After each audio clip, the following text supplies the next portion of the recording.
Hello and welcome to today's episode of Chronicles of a Nigerian Woman. My name is Fagbeja. I'm your host, and today I'll be reading Sylvia's story.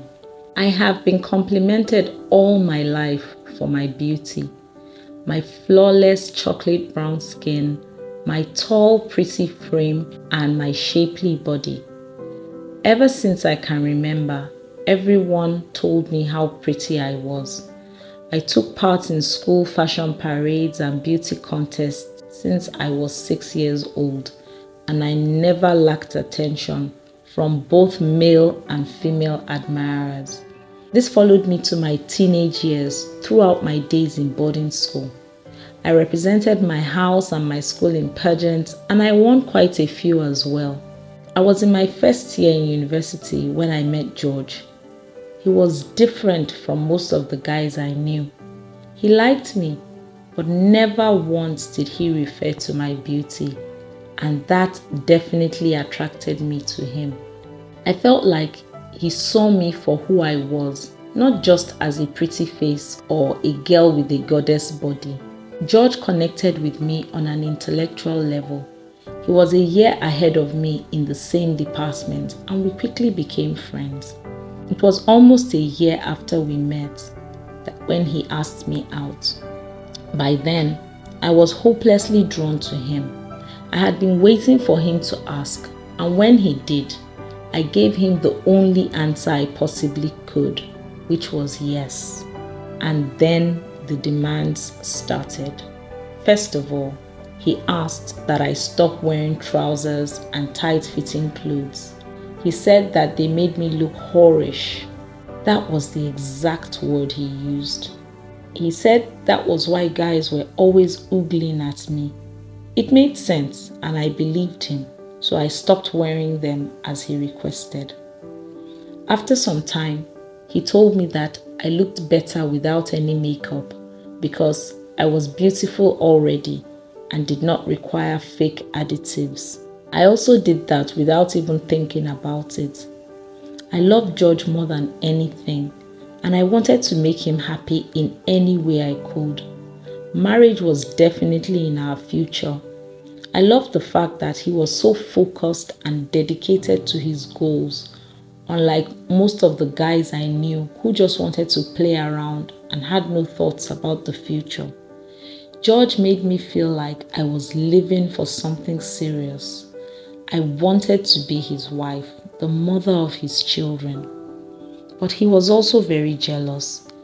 He didn't want me talking to any male friends because, in his opinion, there was only one thing on their minds, and I was too naive to see through them.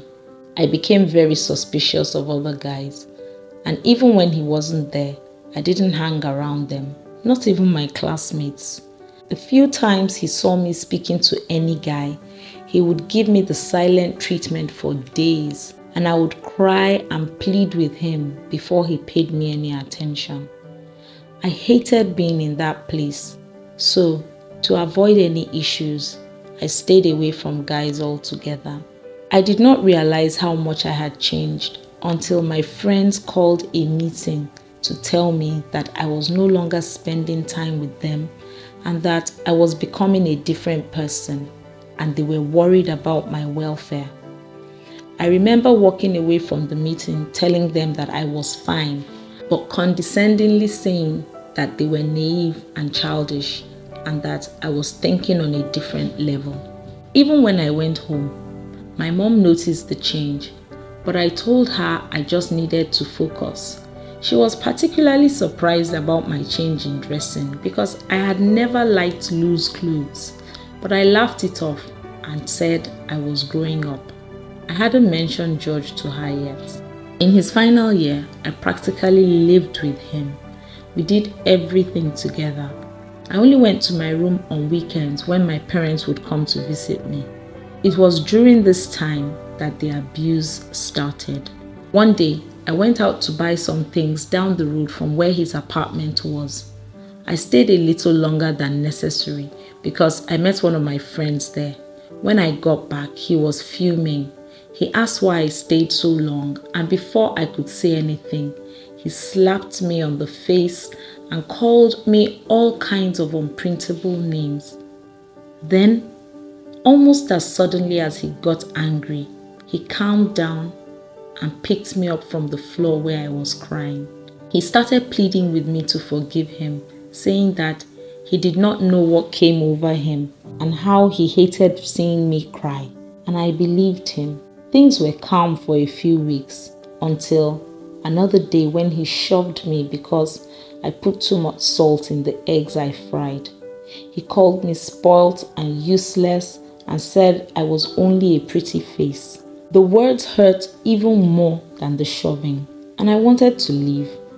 But I couldn't imagine how stupid I would look before my friends, so I stayed, and the beating got worse. I remember a friend asked me one day when she saw my hand in a bandage, but I lied and told her I slipped and fell. She didn't believe me, and she said to me, "Sylvia, but you know you're not even married to this guy." I knew she was right, but I couldn't bring myself to leave him, and so I stayed. I married him 2 years after I left school, and I divorced him 3 years later, when he pushed me down the stairs and I spent weeks in the hospital. I left with my daughter about a year ago. If you ask me, I sincerely can't tell you why I stayed. I think it was the fear of being judged, because I was warned. But there it is, the story of my stupidity. What words do you have for Sylvia? Please share in the comment section. Don't forget to hit the subscribe button and to turn on the notification bell so you don't miss any of my stories.